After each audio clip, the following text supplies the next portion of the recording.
Hello friends, good evening. இன்றைக்கி கவுன்சிலிங்கில் என்ன பார்க்க போகிறோம் அப்படின்றது உங்களுக்குள்ள ஒரு ஆர்வத்தை கிளப்பியிருக்கும். எனக்கு மட்டும் ஏன் இப்படி நடந்தது, எனக்கு மட்டும் ஏன் இப்படி நடக்கிறது அப்படிங்கிற மைண்ட் செட்டு தான் இன்றைக்கி நிறைய பேருக்கு ஒரு மன அழுத்தத்தை கொடுக்கறது.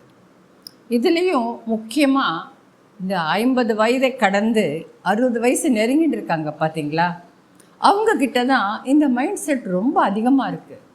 அதை தங்களுக்குள்ளேயே கூட வச்சுக்கிறது இல்லை. அவங்க பல நேரத்தில் சோஷியல் மீடியாவில் அதை எழுதுகிறாங்க.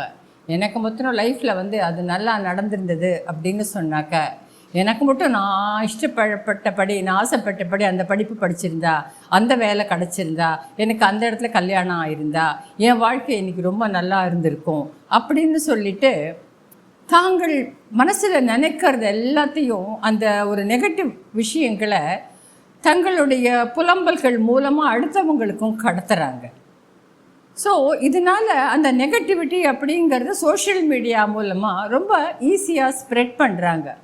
இந்த மாதிரி மனசுக்குள்ளேயே நேற்றுக்கு நடந்து போன விஷயங்களையே நினச்சிட்டு நம்மளுடைய வாழ்க்கை துணையோ இல்லை உடன்பிறப்புகளையோ அவங்களால தான் இப்படி ஆச்சு, இவங்களால தான் இப்படி ஆச்சு அப்படின்னு சொல்லிட்டு எப்போவோ சந்திக்கிற உறவினர்களையோ இல்லைனாக்கா நம்மளுடைய வாழ்க்கை துணையோ நம்ம ஒரு மாதிரி பேச ஆரம்பித்தோன்னா இருக்கிற கொஞ்சம் நஞ்ச சொந்தங்கள் கூட நம்மக்கிட்டேருந்து விலகி போயிடும்.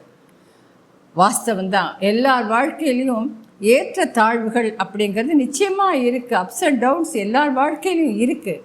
ஆனால் இதுக்கு தான் அமெரிக்க சக்ஸஸ் கோச் ஜாக் கேன்ஃபீல்டு என்ன சொல்கிறாருன்னா, you are 100% responsible for your life அப்படின்றாரு.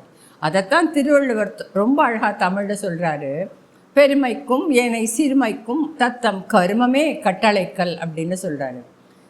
அதாவது எந்த விஷயங்கள் நடந்து போனாலும் நாம் ஒன்றும் 5 அறிவுள்ள மிருகம் இல்லை, இல்லைனாக்கா மனநிலை சரியில்லாதவங்க இல்லை. நமக்கு நடக்கிற எல்லா விஷயங்களும் இதுதான் நமக்கு நடக்கிறது அப்படின்றது அப்போ தெரியுது. அப்போ ஏதோ ஒரு காரணத்துக்காக அதை நாம் அக்செப்ட் பண்ணிக்கிறோம். அதில் சிலது ஜெயிக்கிறது, சிலது ஜெயிக்காமல் போகிறது. அதுக்காக காலம் கடந்ததுக்கப்புறமா அவங்களால தான் அது அப்படி போச்சு, இவங்களால தான் இப்படி போச்சுன்னு நீங்கள் புலம்புறது மூலமாக என்ன ஆறுது அப்படின்னாக்க, முக்கியமாக இன்றைக்கு 50 வயதை கடந்த தாய்மார்கள் அன்னையர்கள் இந்த மாதிரி பெண்கள்கிட்ட தங்களுடைய பசங்கக்கிட்ட என் லைஃப் அந்த மாதிரி போனதுக்கு அவங்க தான் காரணம், இவங்க தான் காரணம், இல்லைன்னா நான் லைஃப்பில் ஜெயிச்சிருப்பேன் அப்படின்னு சொல்லிட்டு அடுத்தவங்களையே குத்தம் சொல்கிற இந்த மனப்பான்மையை உங்கள் பசங்க பார்க்குறாங்க இல்லையா. அவங்க கண்ணுக்கு அவங்க உலகத்தையே உங்கள் மூலம்தான் பார்க்குறாங்க. அப்போ என்ன ஆகுதுனாக்கா, அவங்களுக்கு எல்லாருமே கெட்டவங்களாக தான் தெரிகிறாங்க. ஆக உங்களுடைய பசங்களுடைய வாழ்க்கையில் ஒரு நெகட்டிவ் பாயிண்ட் வருதுன்னா அதுக்கு முக்கிய காரணம் இந்த அம்மாக்கள் தான். ஏன் அப்படின்னாக்க, பசங்கள்லாம் நல்லா சம்பாதிச்சு ஒரு கம்ஃபர்ட் ஜோனில் வச்சிடுறாங்க. சோஷியல் மீடியாவை பார்க்குறது, அதை பார்த்து தன்னை யாரோடையாவது கம்பேர் பண்ணிக்கிறது, இல்லைன்னா எனக்கு அது நடக்கலைன்னு சொல்லிட்டு புலம்பி அதுக்கு 4 பேர் லைக் போட்டாக்க அதில் குளிர் காயறது, இந்த சோகத்தில் சுகம் காண்றதுன்னு சொல்லுவாங்களே, அந்த மாதிரி தான் இன்றைக்கி வாழ்க்கை ஓடுது. அதனால் பாதிக்கப்பட போகிறது உங்களுடைய நிகழ்காலம் மட்டும் இல்லை, உங்கள் பசங்களுடைய எதிர்காலமும் கூட. சரி, ஒரு 100 விஷயம் எடுத்துக்கிறோன்னு வச்சுக்கோங்களேன். வாழ்க்கையில் இது வரைக்கும் நடந்ததில் அதில் 90 விஷயம் நல்லா நடந்திருக்கு. நமக்கு ஒரு 10 விஷயம் சரியாக நடக்கலை. இந்த 90 விஷயம் நடந்த 90 விஷயங்களுக்கு நாம் இது வரைக்கும் யாருக்காவது தேங்க் பண்ணியிருக்கோமா லைஃப்பில்?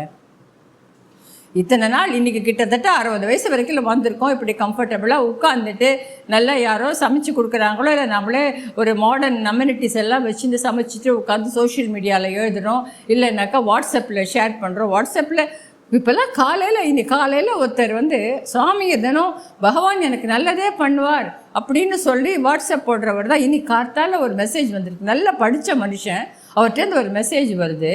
என்ன, வாழ்க்கை உறவுகளால் தான் வாழ்க்கை சிதைந்து போகிறது அப்படின்னு ஒரு மெசேஜ் அனுப்புகிறார். அப்புறம் என்னத்துக்கு பகவானை நம்புறீங்க? அப்புறம் எதுக்கு பகவான் உங்களுக்கு நல்லது பண்ணுறாரு நினச்சாக்க, உங்களுக்கு சொந்தக்காரங்க உங்களை மாதிரி கஷ்ட நஷ்டங்களை அனுபவிக்கிறவங்க தான் அவங்களும். அவங்க 4 விஷயத்த சொல்கிறாங்க, 4 விஷயத்த சொல்கிறதில்ல. அப்படி இருக்கும்போது இந்த வாட்ஸ்அப்பில் வர விஷயங்கள், இந்த ஃபேஸ்புக்கில், இந்த இன்ஸ்டாவில், இதெல்லாம் இந்த சோஷியல் மீடியாவை மட்டுமே பார்த்து வெளி உலகத்தையே பார்க்காம உட்கார்ந்துட்டு இருக்கும் போது, ஆடாடா எனக்கு தான் வாழ்க்கை எவ்வளோ மோசமாக போயிடுது அப்படிங்கிற ஒரு புலம்பல்கள் உங்களுக்குள்ள உங்களுக்குள்ள அந்த மன அழுத்தத்தை அதிகமாக்குறது. வயசானா சாதாரணமாகவே பிபி அதிகமாகும், சுகர் லெவல்ஸ் வந்துட்டு அத்தனை நாள் சுகர் இல்லாதவங்களுக்கு கூட கொஞ்சம் சுகர் லெவல்லாம் வர ஆரம்பிக்கிற காலத்தில் மனசை லேசாக வச்சுக்காம நடந்தப்போ நல்ல விஷயங்களுக்கு யாருக்குமே கூட தேங்க் பண்ண வேண்டாங்க. நீங்கள் வந்து உங்கள் ஹஸ்பண்டையோ உங்கள் பசங்களையோ உங்கள் உடன் பிறந்தவங்களையோ உங்கள் மதர் இல்லா விட்டு யாரையுமே நீங்கள் தேங்க் பண்ண வேண்டாம். டெய்லி தேங்க் காட், இன்றைக்கி என்னை நல்லா வச்சுருக்கப்பா, நன்றி அப்படின்னு பகவானுக்கு ஒரு நன்றியை சொல்லுங்கள். நம்ம சுற்றி டிவியில் எவ்வளோ, பேப்பர்லேயும் டிவிலையும் எவ்வளோ விஷயங்கள் நம்ம கேள்விப்படுறோம். அதெல்லாம் பார்க்கும்போது நம்ம லைஃப் நல்லா இருக்குது, அதுக்கு தினம் ஒரு தடவை கடவுளை தேங்க் பண்ணுவோம். ஜேர்னல்லாம் எழுத வேண்டாம், நீங்கள் ஒரு நன்றியை சொல்லுங்கள். சிரித்த முகத்தோடு நீங்கள் வந்து எதை ஷேர் பண்ணாலும் அதை ஒரு பாசிட்டிவான விஷயமா ஷேர் பண்ணுங்கள். தெய்வ நம்பிக்கை இப்போ வாட்ஸ்அப்பில் கூட எவ்வளவோ வருது. அவங்க எங்கேயோ சைனாவில் அவங்க அதை சாதிச்சிருக்காங்க, அந்த சாதனைகள் ஏதாவது ஒன்று உலகத்தில் எங்கேயோ, நம்ம ஊர்லேயே கூட எங்கேயோ கிராமத்தில் யாரோ ஒரு நல்ல ஆசிரியர் விருது வாங்கியிருக்கார். ஒருத்தர் 5ஆம் தேதி செப்டம்பர் 5 அன்னைக்கு அவார்டு வாங்க போகிறார்.